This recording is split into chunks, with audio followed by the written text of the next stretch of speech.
Welcome to Aired Out. I'm JD Green. I want to thank you for subscribing to my YouTube channel and being a part of what we're doing here at Central Vermont Television Studios. I want to thank, of course, CVTV Public Access Television, Channel 192 and 194. Let's also take a minute here and thank our sponsors, CBDcrave.com. The quality you deserve, top brands in CBD products delivered fresh and straight to your door.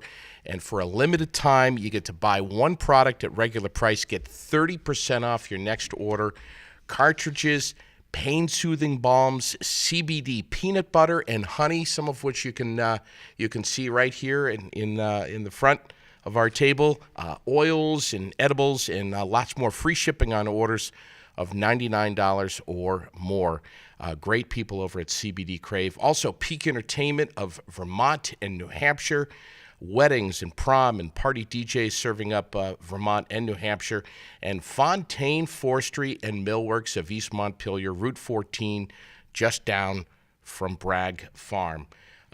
This time around on Aired Out, last time we were talking about the world's biggest s'more. What an event at Camp Mead in Middlesex with Mike Pelcher and the rest of the guys over there. What a crowd. We had so much fun.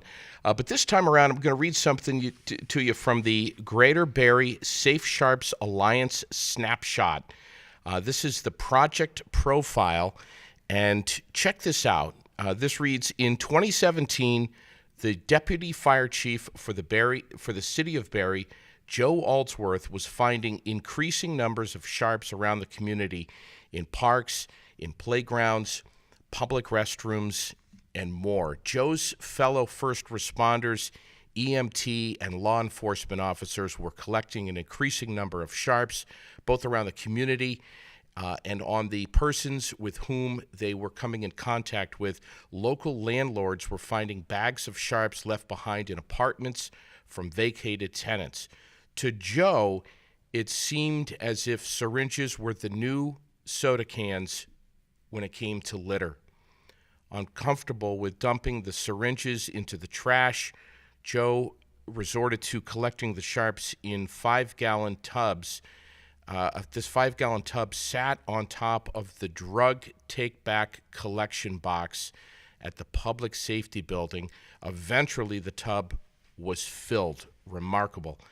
Joe was able to collect with the local hospital, Central Vermont Medical Center, to help him dispose of and incinerate these sharps and increase public awareness about all of this. The tub, however, continued to fill. It was clear that something more needed to be done to address the issue of improperly disposed of sharps in and around the city. Our deputy chief, City of Barre, is right next to me. This is Joe Aldsworth. Thank you so much for coming in here, buddy. Thank you for having me. This is remarkable stuff, and I know as much as we've chatted, I know some of this story, but I really don't know the whole story about where this came from.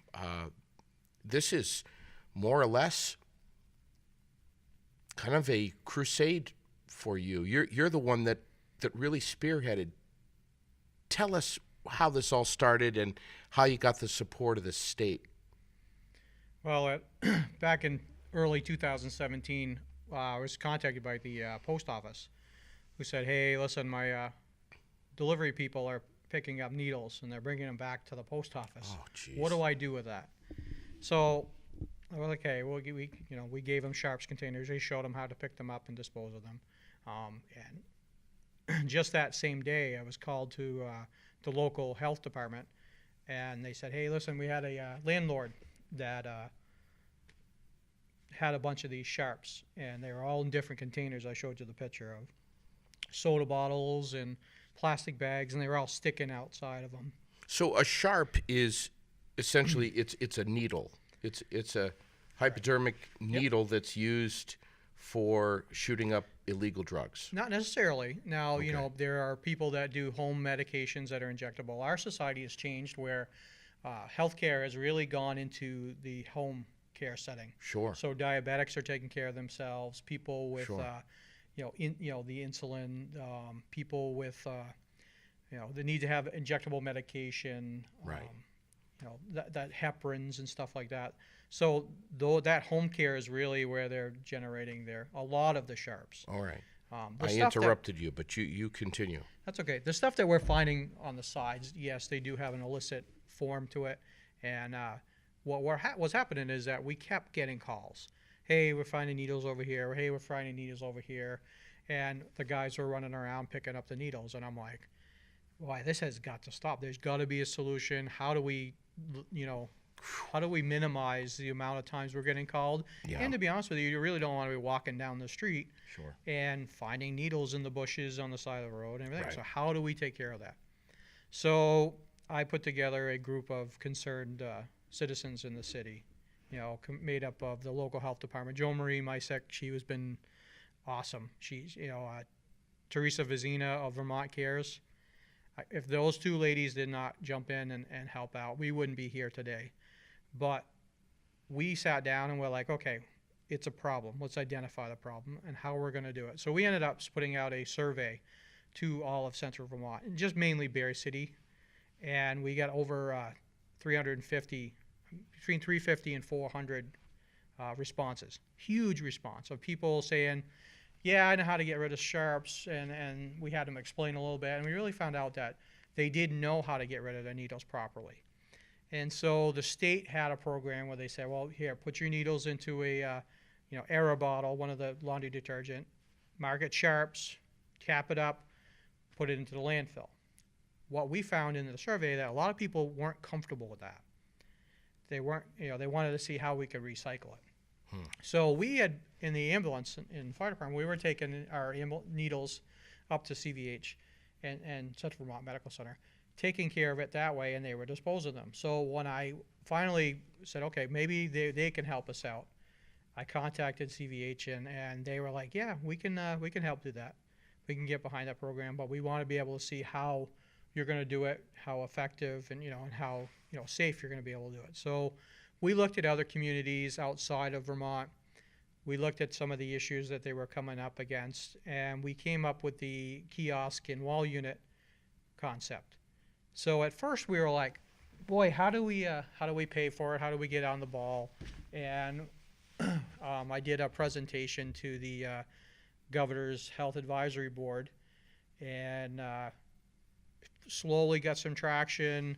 We finally grabbed some money from an offshoot program from the state of Vermont. Oh, closer to your mic. And Yeah. they were really, they were skeptical, like, okay, how do we make this happen? So we came up with one outdoor unit, a bunch of indoor kiosks that could take the larger ones. So they look like a mailbox. I remember those. Yep.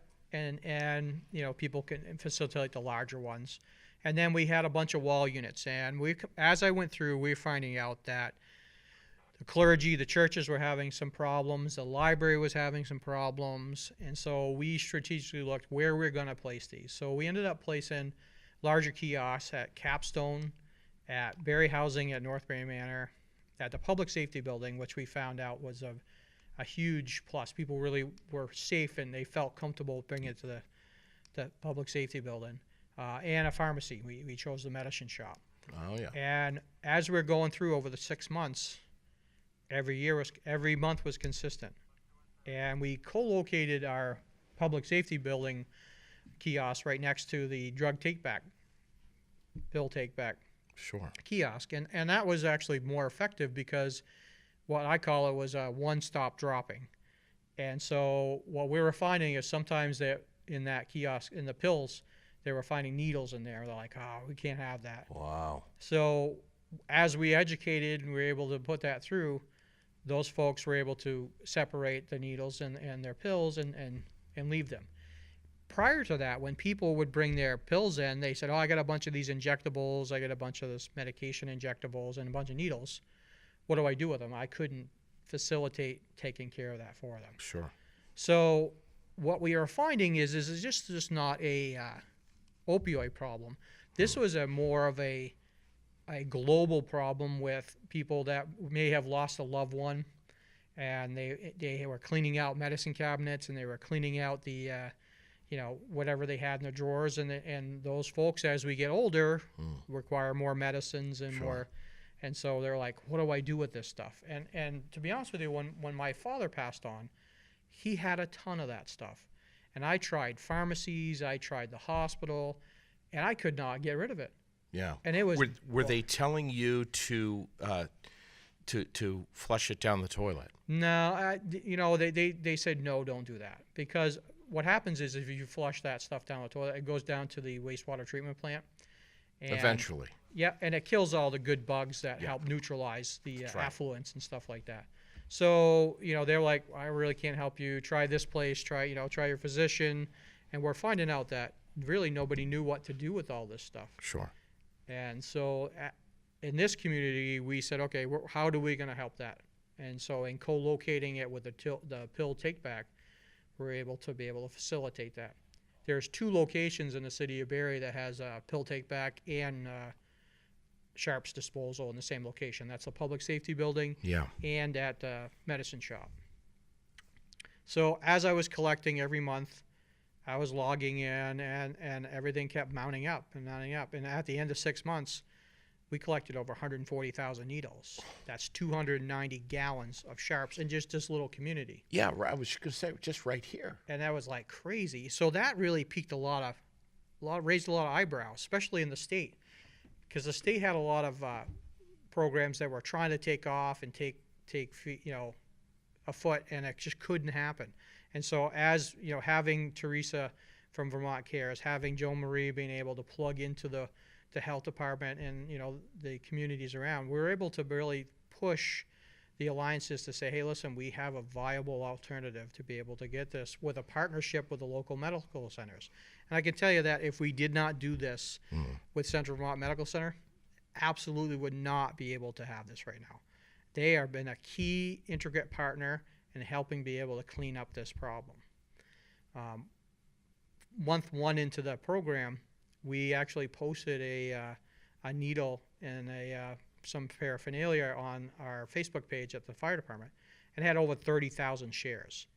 Little small Barre City Fire Department. Yeah, that's not views. That's shares. That's how many times people shared it out. So just think of how many views that would have been. Can you still see these? Are these pictures still up there on the page? Yes. Okay. Yeah, and actually, there's a website right here. It's the www.barresharpsdisposal.com. Okay. It has our community forum presentation. It has the toolkit that you see there. And Did you design this? Or is this a national program? Is this a template that exists somewhere else? So the kiosk is a company that we purchase it from that have other communities that have done this. The toolkit that I gave you is from the Vermont Health Department. Sure. That was derived because of this program. It helps communities, and we had to turn down communities because they're like, oh, I want in. We're finding needles, and what do I do? And so we're like, hey, we have to start small. We have to do it right, and that's how the toolkit came into play. It's like, how do we give those communities the tools to say, okay, this is what worked for Barre, this is what didn't work, this is how I would go about it. Part of my other hats I wear, I'm also a Washington County Sheriff's Officer, deputy, and I gave sharps containers to each of the police officers, and I helped set them up. They were accepting sharps over at their office on Elm Street, and it really was starting to take off. And as we were going through, we noticed the calls were dwindling down. We weren't getting as many. And I think at the peak of the opioid problem, we were really running crazy because we were doing overdoses. We were giving Narcan. We're picking up needles, and it was really, the guys were really getting callous to it because they're just like, wow, big city in a small community, And do you mind if I dig a little deeper? No. My question is, there's some that say that this isn't really getting to the root of the problem. This is just getting rid of the result of the problem. It's getting the sharps off the street and out of the hands of anyone who could be poked by one of these needles. But the root of the problem is obviously the drug use issue that we have that is so severe in the state of Vermont. So has there been any controversy surrounding having these kiosks, these collection points for sharps, which maybe you've received some kickback from the community that might say, hey, you by having these containers, you're almost encouraging folks to go ahead and shoot up. And then there's other folks that say, yes, but it's allowing people to do so more safely and not reuse needles, I guess is where I'm coming from. I think there was obviously comments in the survey that we had that really reflected that on our Facebook page when we did put that picture of the needle up there. That was huge. There was a lot of negativity. People automatically thought, hey, they're going to do injection sites, and we're not for that. And they were going on. You could just see them pontificating on their soapboxes, and you really have to step back. And yes, my family has been affected by the opioid crisis, but we survived it. There are some people that haven't been able to do that. But this is also a global problem, is that I did meet with people from A&R, and they were concerned about what we were doing here because we were going against what the state was doing. And that was putting it into a recyclable container and putting it into the landfill. And there was a lot of heartburn. People did not want that. They're like, no, I don't feel good with that. Somebody's going to get into it. The garbage man is going to get stuck. Yeah. And as I'm talking to the public housing authorities, they're like, oh yeah, we find them in the trash cans. We get really, and I'm like, okay, so we kind of really had to prove ourselves. Sure, of course. And as we're reducing it, we're just one small little 4-mile square radius. Yeah. But as we're reducing the calls where, hey, there's a needle over here, or hey, there's a needle over here, that actually makes the city better. Because you don't have to walk down the streets. You don't have to see that needle. You don't have to be stereotyped. Joe, one of the things that you and I have talked about so much is that this really resonates with me, is that you've known people in this community. You've been friends with folks in this community. You know them personally. Great dads and moms who are hardworking, have fantastic jobs and nice cars and nice homes, and real great community folk who have been victims of being addicted to a drug. And you've watched it destroy their families. Good people. Drugs and alcohol they're not discriminating. It happens to everybody. It happens to successful businessmen, great moms and great dads. Families are touched by it. And I beg to differ if somebody says that my family's never been touched by drug or alcohol addiction. I think that either they're blindsided by it, or they're not blindsided by it, but they're blinded, have the blindfolds on. Yeah. I think that's something that those folks are in denial themselves, and that perpetuates it. I think that you have to embrace the addiction. You have to set the boundaries, and you have to get into treatment. And there are a lot of treatment. There are a lot of different treatments. And I think that, people have to understand that you have to admit to yourself to move forward. And only a time when that person hits the rock bottom and that person is sick of what they're going through and they have the support mechanisms that they can be successful in the treatment. And there are people that have gone back to treatment 2 or 3 times. Yeah. And it's not just because of their failure. It's just how much of a hold that has on them.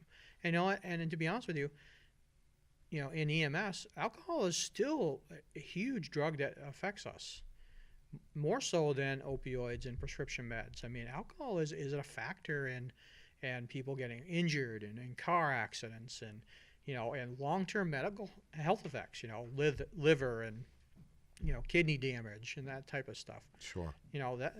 Just as smoking is a long-term, You know, I mean, it's a drug. Nicotine's a drug. Alcohol's a drug. Heroin's a drug. Crack's a drug. You know, and you'd be surprised, you know, with the you know, explosion of the internet and people's access to information now. You know, people can find out anything at any point at any time. And you know, we are a now generation.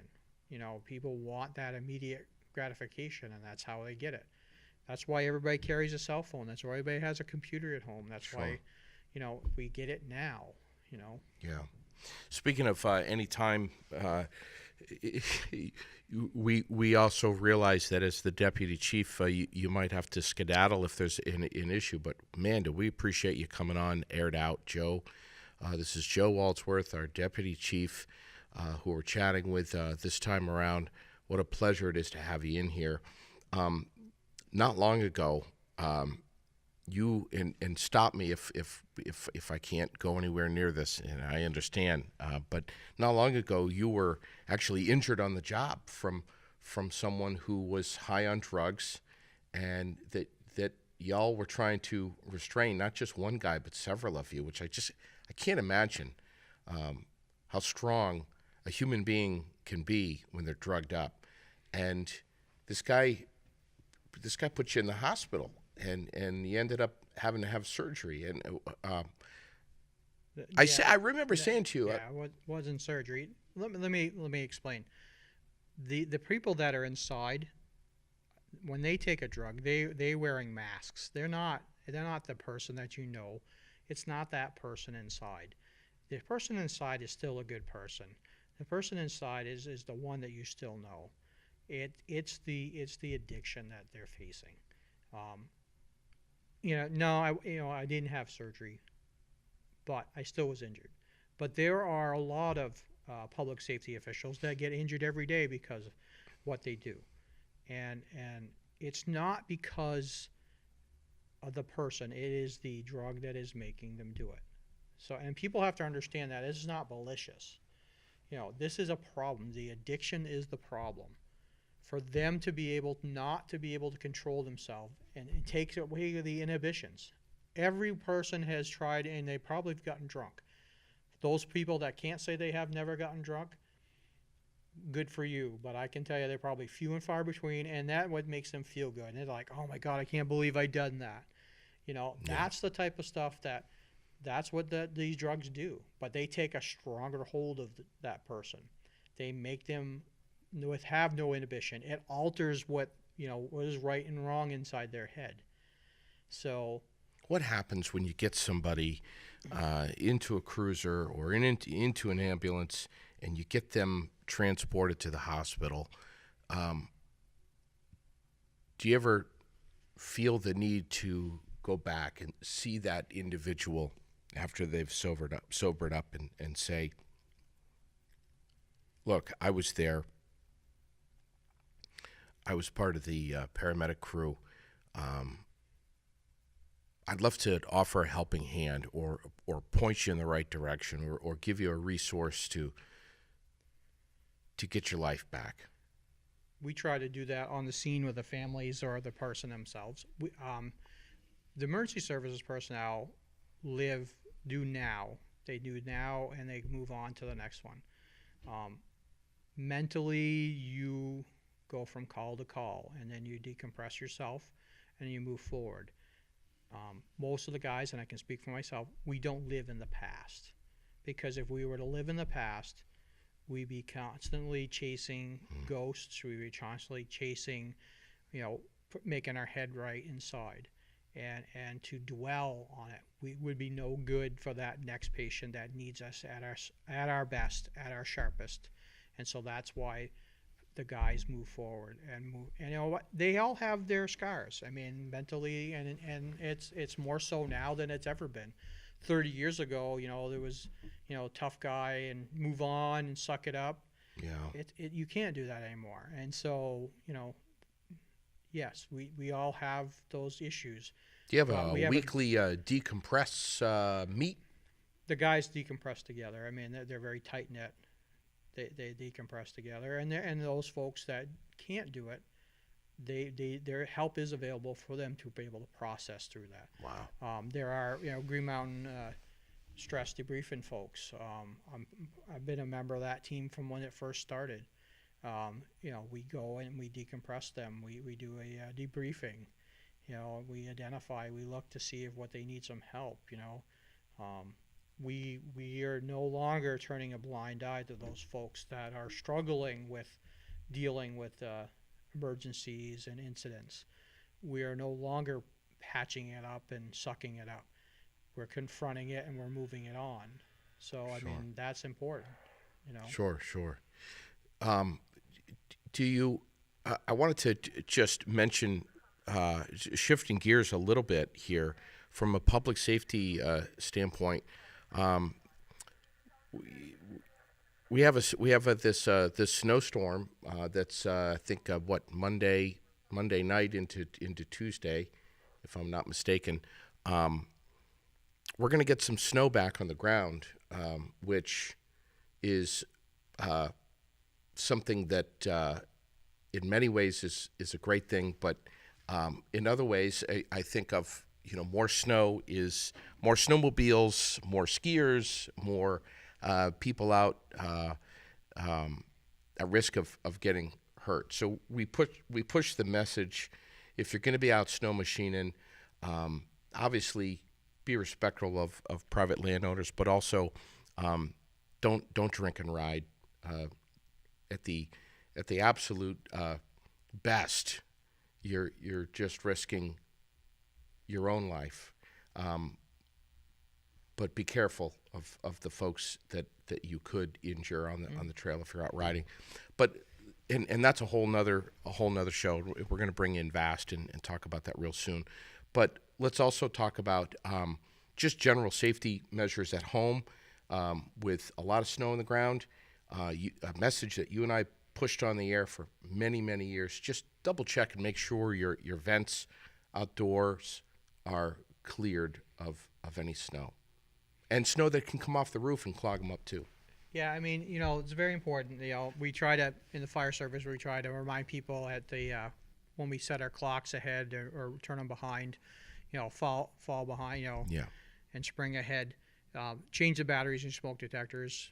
Make sure that that your smoke detectors have a 10-year life cycle. That your carbon monoxides only have 5 years of life. It's very important that you vacuum them. Make sure you clean them out. They do get little dust bunnies in there, and that clouds the eye, and they're not able to be as effective. Photoelectric smoke detectors are the quickest way of notifying somebody of a fire. Photoelectric. As opposed to? Ionization. Okay. So go with the photoelectric. Yep, Just photoelectric. It says a P right on the back, and on the package it says P. That's what you want. If it's a little bit more expensive, well worth it. Yep. So the newer detectors that have a 10-year battery for both smoke and CO, they're fine. They have been tested. They're way to go. Hardwired is always good with a battery backup. Sure. Make sure you have one in every bedroom, every level of your home. Have a fire extinguisher available for you. Make sure you check it. It's pretty easy to check it. Shake it up and down. Make sure the powder, is good. Make sure it's in a green. And if it's not, go out and buy one. They're cheap. All right. So. Is that a call for you? No. All right. How do you know so quickly if it's a call for you or not? I listen to the dispatch, and I can tell right off. Plus, the dispatcher gets pretty wound. And that kind of piques my ears up. I'm like, Oh, man. But, that's important. The other thing that people don't understand is that your furnace needs to be checked annually. It needs to be serviced by a qualified technician. Sure. Well worth the money. Your dad used to clean your own furnace, and kudos to him, but technology has changed. Sure. And just to be safe, make sure it's cleaned and functioning. We do get a number of calls when the heating season starts, and we have to go out and, either the furnace is burped and, it's puking out a little bit of smoke, or it's just burped because it's just starting up with a plug, Yeah. I mean, we do go to those. I mean, your heating appliances, if you have gas, make sure they're vented properly. Make sure they're vented by a contractor that has done it and installed it correctly. You know, a lot of these weekend warriors that do their own installations may have missed something, and that carbon monoxide is a deadly gas, odorless and tasteless. You cannot taste carbon monoxide. You cannot smell it. You can't even see it. I always wondered if you're sleeping, how you can't wake up from carbon monoxide. I would think, and this, I'm somewhat ignorant of this, but I would think that you'd get a headache and wake up. Not necessarily. So what happens is that carbon monoxide's more affluent to the hemoglobin. So now I'm getting technical, but so what happens is that carbon monoxide will kick off the oxygen the oxygen molecule off of the hemoglobin, and it'll stick to it. And that's why when people that have been exposed to carbon monoxide for long periods turn red. They get very sleepy because oxygen is what gives us energy. Carbon monoxide is a byproduct of us burning oxygen. And so it's really waste material from the body and the oxygen that we're burning. So what's the most important place in your home to have a CO detector? Your bedrooms. Your bedrooms, not the basement. One in every bedroom, one in every level. Okay. Wow. It's insurance. Yeah, of course. You want to be able to come up, wake up the next morning. Have you had any chimney fires this winter so far? We've had a couple. The surrounding areas have had them.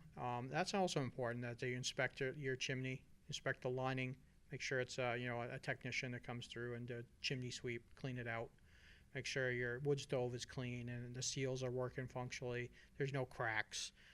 We do always get a couple of calls throughout the area where people have put their hot ashes and coals inside a cardboard box and placed them either in the garage or on the porch. We've talked about this before. I can tell you, don't do it. Don't do it. Cardboard will burn. It's not going to stop. The amazing thing is, I've even experienced this, is coals that have been sitting there for, at least a week, sometimes longer. Hey, you get a little wind on them. Yeah. It'll fan it right up because that ash insulates them in there. Sure, and they're just slowly burning away, And, smoking materials.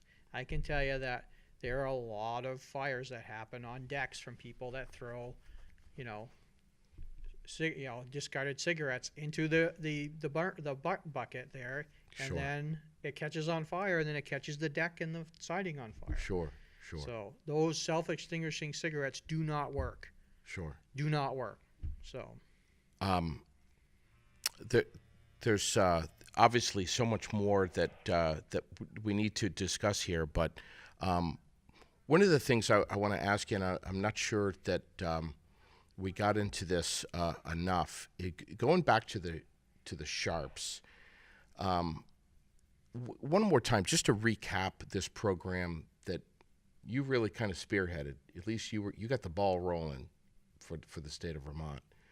And you definitely put Barre on the map with this. Just recap what it is that you've done with the Sharps program, and then I have kind of a follow-up to all this. So basically what we did is we looked at our community and we said, how are we going to address this problem? How are we going to make it safer? How are we going to make it more pretty, for the city of Barre, not having to run into these needles? So we're like, okay, we're going to strategically place these kiosks in areas that we know that we can help service these folks that are using needles. And it's all types of needles, and then we're going to be able to dispose of them properly, which through Central Vermont Medical Center has been great. We actually tackled onto a grant for, I believe it was $15,000. Don't quote me on that, but through the state, and they were actually helped us to be able to facilitate this. And this was a really, hey, let's try it. Let's try this. We don't know if it's not going to work. And if it does work, kudos to everybody that's involved. It's not just me. I just pushed it along. It's everybody else that came up. Capstone was a great, Central Vermont Medical Center, the Barre Health Department office here in Barre at McFarland House, Barre Housing, Central Vermont Solid Waste Management, the clergy, the library, everybody said, okay, how do we fix this? and that's why we're seeing the reduction, and we're able to, tout it as a success, and like I said, it's not just one person. It takes a community to fix a problem. And I think that's what the other communities need to understand, is that not just one person or one group. It has to be a community-wide incentive to be able to move it forward. So the public safety building where the fire department is, you guys have a needle collection box there, as well as a discarded prescription drug. Yep, the drug take-back box. Yep. Okay. So there's both of those there. Yep. And then where else in the Barre city limits can we find these? So the one-stop dropping happens at the public safety building and at the medicine shop. We also have outside kiosks for those folks that, either after hours or don't feel comfortable going to one of the areas at the Central Vermont Solid Waste District, the old Times Argus building out back there. But why wouldn't they feel comfortable? Some people in our survey said that they didn't feel comfortable at it. They didn't feel, it's kind of a stereotype. Yeah. Some people didn't mind it, Understand. but some people had that stereotype feeling that they were being labeled. As we get out, I've had people call me, say, hey, can you come pick this up? We placed it at Capstone. We placed it at North Barre Manor. Those folks really grasped onto it, and the facilities maintenance people were like, yeah, it's working. I'm not seeing as much. I've had people in the community come up and say, Joe, I haven't seen any, looks really good, keep up the good work. That right there, that means a lot. When the community be able to say, yeah, I used to see them a lot, and now we say I haven't seen them. That means a lot to me, because that means a success, and that was a community approach. So, it's just not me. My job is here to work for the city of Barre and to work for its people and to make it a better place. And so if I can help it along, I had full support of the city management staff, the fire chief, the police chief, the city mayor, all have been fantastic. The governor, so we've seen a lot of support.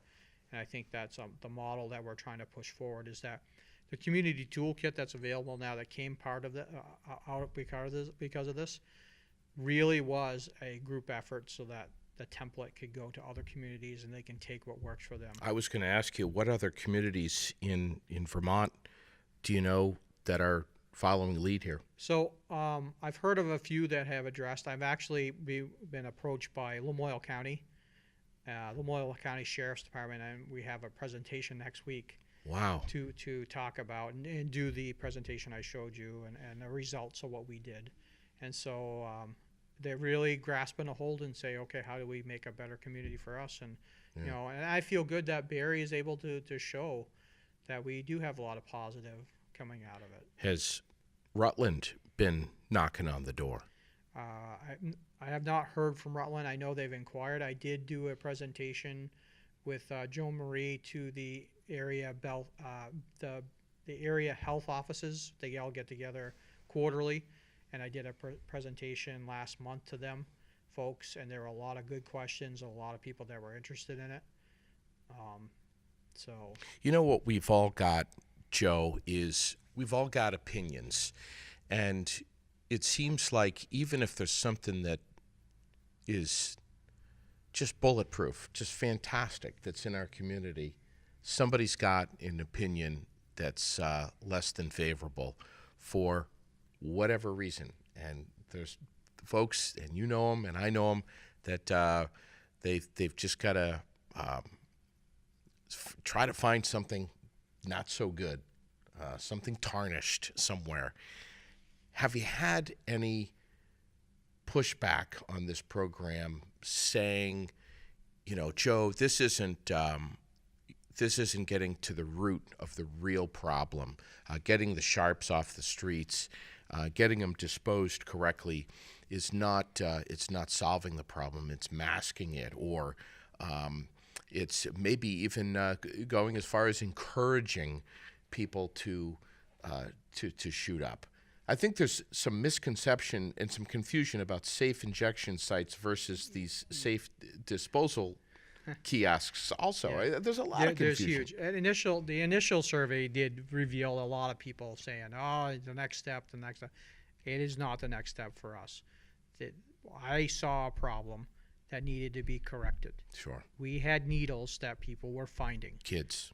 Kids in playgrounds. Yeah, sure. And you know, receptacles and dumpsters and Right. bushes. Not just Barre. I mean, just I mean, outskirts and we found too. out that outskirts, you know, out in the back roads. Oh yeah. You know, and how do we fix this problem in Barre? I could care less, to be honest with you. At that point in time, we were getting so many calls about the other communities. Yeah. How do I fix here? Because we were getting affected. My guys are going to pick it up. Yeah. The police officers are going to pick it up. Postal, How do we postal minimize? workers. Yeah, postal workers, the Barre Garden Club, Ugh. you know, landlords. I mean, how do we fix it? And you know what? I don't think it's fixed at 100%, but I think we had a good result, a good turnout on this, and it would given options to people that don't want to put it into landfills, that don't want to pollute the waterways, that want to do it responsibly. Yeah. I think we've done that, and the partnership with Central Vermont Medical Center, I give them a thumbs up because they didn't have to do this. They did it on my word, and I take a lot of pride in that they were able to, you know, broker a I don't know, a pathway to be able to allow us to help solve our community-wide problem. How I often? think we've done it. Yeah. We're definitely off to a damn good start. I was shocked, you know, 140,000 needles, and I don't count any individual needle. It's counted in volume as we put it into the receptacles. Over how much time now? 6 months. 6 months? Yep. 140,000. 3 weeks ago, somebody came in and deposited 1,700 needles into the kiosk. And the only reason why I know it was 1,700 is because I emptied out the boxes so that it wouldn't take up so much money, so much room. Yeah. And so, and each box had 10 packages of 10, 100 needles in each box. I had somebody to ask you, I don't know how long ago it was a while ago, if there's a donation area where folks can donate to buy another collection box. Are there enough? Are there enough in Barre? A couple of the churches have asked for an outside kiosk. To be honest with you, that's the first time I've ever been asked that. I don't know. I guess I would have to ask the committee. I mean, that's something that's huge. Is there any more money in the budget to buy? No, the grant's pretty much used up. Do we need more? There are probably 1 or 2 sites that I would put kiosks in. To be honest with you, how often are they emptied? I go around and empty them every month, usually with the health officer, and that's how I can tell. You know, one time that, you know, we have seen times where during the National Drug Take Back Day, we've seen a large amount of needles come in because people are doing the one-stop dropping. And so, and then what happens to them? They're incinerated, or? Yep, they've taken up to CVH, and CVH's vendor is they can put into a big tub, and each tub is about 30 gallons. You know, and you know, do you have pictures of those tubs? I do. You know, I mean, the tubs are 35. I deduct 5 gallons for waste. Yeah. So, that's so. just because I don't want people to say, oh, yeah, there's all kinds of holders and stuff like that. So I leave out some It's waste. it's so remarkable. Wow. But, you know, if you look in there, too, it's not just needles. It's injectable pens. It's expired EpiPens that are in there. People just don't know what to do with it. They want to get rid of it, you know. And something interesting that I found out through this process is that the waterways in Vermont have a high amount of pharmaceutical numbers I've heard in this. there. Yeah. And so, you know, what better way is to just get rid of it properly and dispose of it. And that way it takes it out of our environment. You know, and, you know, Vermont's been high on recycling, and let's do it right. And, you know, and this is just another avenue, you know, and if you look at that, each of the hospitals have the same vendor for their sharps waste. So, I mean, it's not like, it's like a no-brainer. There are other states. Massachusetts does a statewide collection. There's some communities in New York that do it. You know, I mean, the company Zedel wanted to come up here, and we actually let them put their product into the medicine shop. and they do a statewide collection down in Massachusetts. They did a presentation here. And it's kind of neat to learn from those folks what they've done, and we're not alone here. We just kind of did a more of a community-based, Grassroots effort here. Not long ago, I gave you a call, and you told me that you were in a town that was pretty far away from Barre, and that you were called up to this town because a parent had found some needles from their kid. Yeah. There's a lot of that. I mean, and we're not talking 3 or 4 needles here. No, and there's a lot of that. I mean, that it happens. I mean, they 10 they years ago, stockpile them. 10, 15 years ago, that might have been on the front page, man. Yeah. No, I mean, I think it's more I can tell you that those folks, they feel embarrassed, and I'm not quite honored for somebody to be able to say, "Hey, I've got this. Can you help me get rid of it?"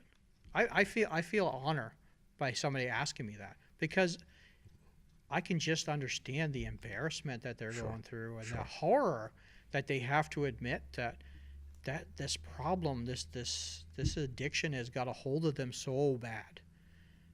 And so for those folks, I feel bad for them. I feel their pain. Been there. I've seen it personally. And for me to be able to assist, be able to help take that heartache away a little bit, that's good. I feel successful. I can put my head down at night and sleep. Speaking of successful, tell us a success story. Can you tell us one? There's a lot of them. I mean, there's a lot. I mean, I can't peg one. Someone that you saw them in their darkest hour and may be able to get them pointed in the right direction. When I first started taking needles, I had a mom and daughter come up to me, and they said, "Hey, my daughter's going to treatment next day, and we're going through her room, and I have this soda bottle, 2-liter soda bottle full of needles, and we want to do it right, and she wants to get rid of it, and we didn't know where to get rid of it. We've been to everywhere, and nobody would take these needles from us, and they gave us your name, and would you take this for my daughter?" And this is before I had set up the kiosks and everything. I had a little 3.5-gallon container, it's about this tall, on top of the pill take back. And I'm like, "Yep, absolutely. I'll just take it." "What are you going to do with it?" "I'll dispose of it properly." And I looked at the young lady, and she was a young girl. And I'm like, "Good for you. I hope it works. If you ever need any help, ask. If you ever need any help, ask the lady that just brought you here, because she is your biggest advocate." And a few months later, down the road, mom and daughter came back, and they're like, "It's me. I'm good. It's worked, Keep up the good work, So that's a success story. And there's a lot of those success stories. And I can't put names, and there's a ton of faces that we all see, and I think we will win. It just has to be, everybody has to take the hard edge to it. So I mean, that to me makes me feel good. That to me makes me feel good to know that I can be able to talk to some of these folks, and they trust me, and and they, I can tell you that public safety guys, the people that do public safety, it's a calling. It's just a job. I mean, everybody thinks, "Oh, you get paid well." No, they don't. For what they go through and what they're exposed to, no, they don't. They take those crosses, and those ghosts stay with them forever. And those little wounds, they heal up, and those guys muscle through it. But they do it because they care. And that's what people have to take away from this, is that if they didn't care, you wouldn't have police officers, you wouldn't have firemen, you wouldn't have emergency service workers, EMTs and paramedics. You wouldn't have those folks. And just think of what society is. I mean, paramedicine and emergency medical technicians, their procedures and their protocols have expanded in the 30 years that I've been doing this. Amazing what they can do now. Sure. Amazing. I mean, they can do everything in the first 20 minutes that a doctor in the ER can do. Sure. Up to crack your chest or, do surgery. Yeah. They can put a tube in your throat. They can give you drugs. They can restart your heart. They can pace your heart. They can slow it down. They can take your pain away. There's a lot of that. And 20 years ago, 25 years ago, when I learned the first defibrillator that came onto the market to jumpstart a heart, 30 years ago we didn't use rubber gloves. Sure. Yeah.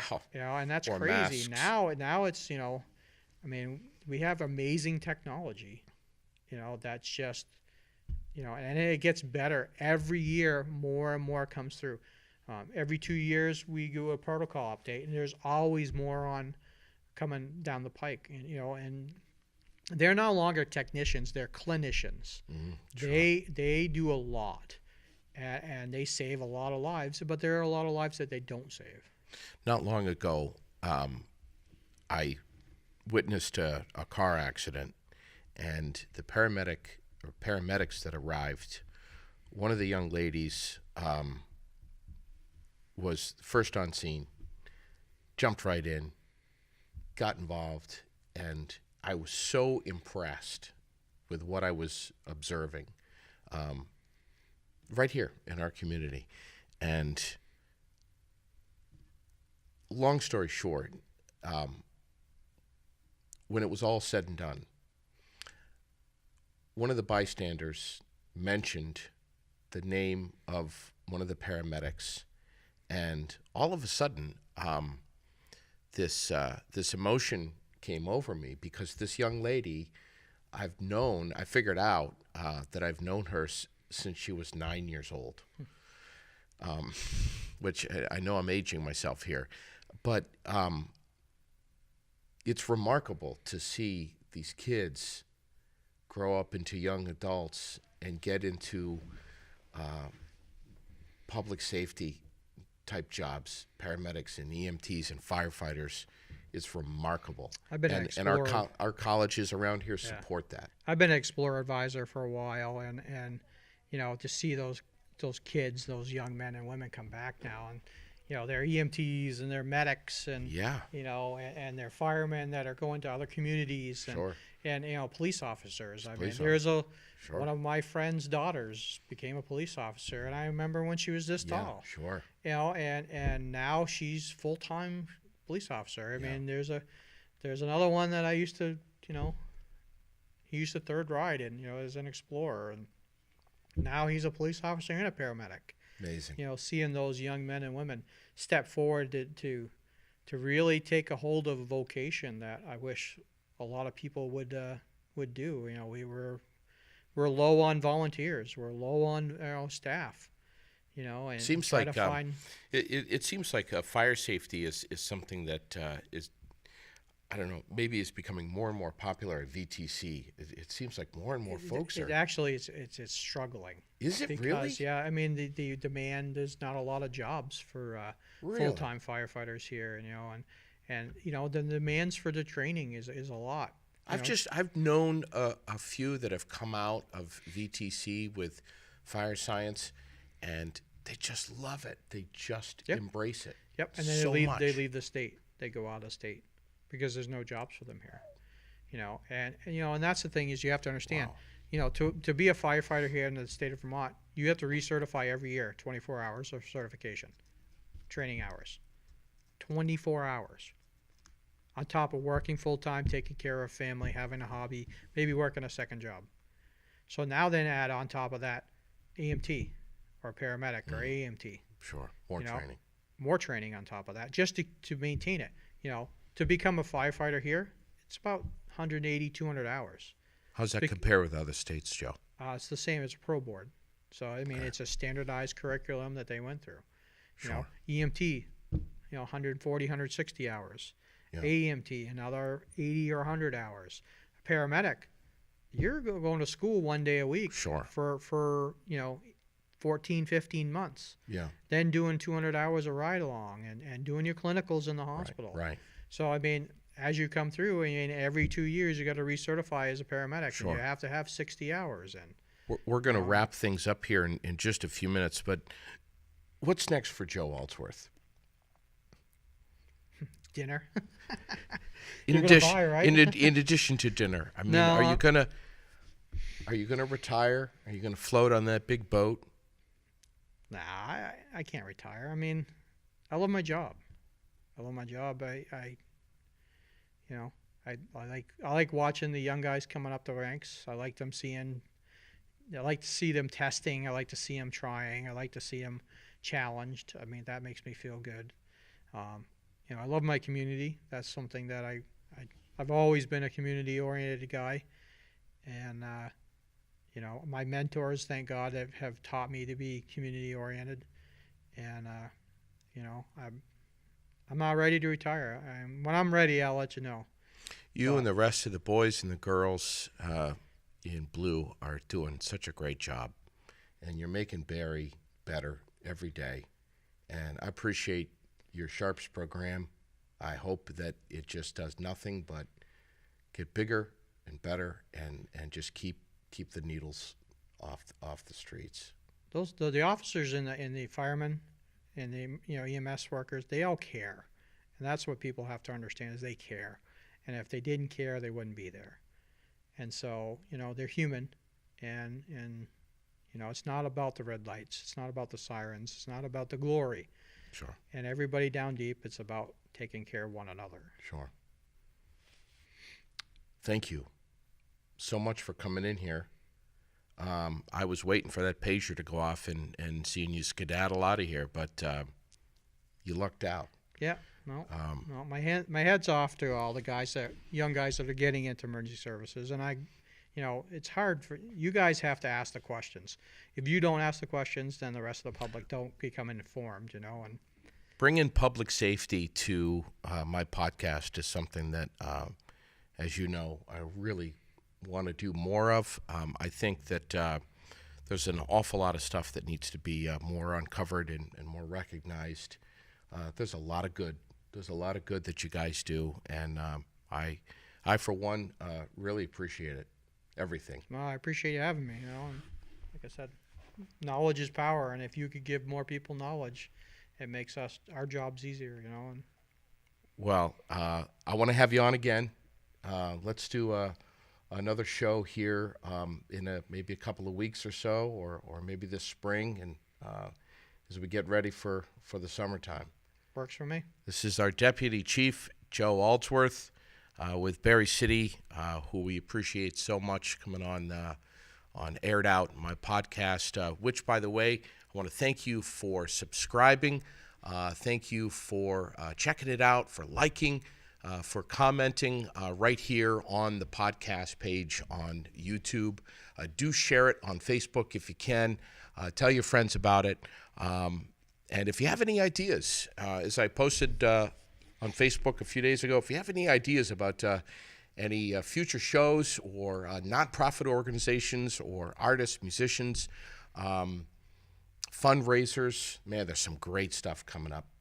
Check your Facebook events page. Stuff happening this weekend, next weekend.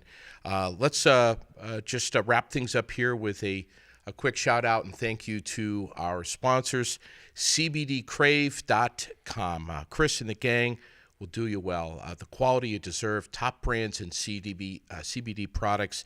They got vape cartridges. You buy the first one at full price. You get any cartridge after that at 30% off. The balm, the butter, the honey deal, one pain-soothing balm, one CBD-infused peanut butter, and one CBD-infused honey. Check this out, Joe. $130. You get all three for $91. That's 30% off the whole bundle. Good people over at CBDcrave.com. Check them out. They're going to do you well. Fontaine Forestry and Millworks of East Montpelier. Thank you, Mark. Route 14, just down from Bragg Farm. Peak Entertainment. Newton Wells and Company of Vermont, New Hampshire. weddings, proms, party DJs serving Vermont and New Hampshire. And of course, CVTV, Public Access Television. Our producer, Bubakar, and Tony Campos, Channel 192 and 194. Great people. And we appreciate everything that they do for us so much. We're going to return in just a few days with yet another podcast. That's going to do it for now. Drive carefully, be safe, take care of each other, and we'll catch you next time. I'm JD Green, and this is Aired Out.